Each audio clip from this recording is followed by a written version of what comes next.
ko. Mukhang delikado na naman ako.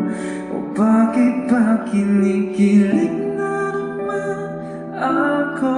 Pero ngayon ay parang kakaiba pag nakatingin sa iyong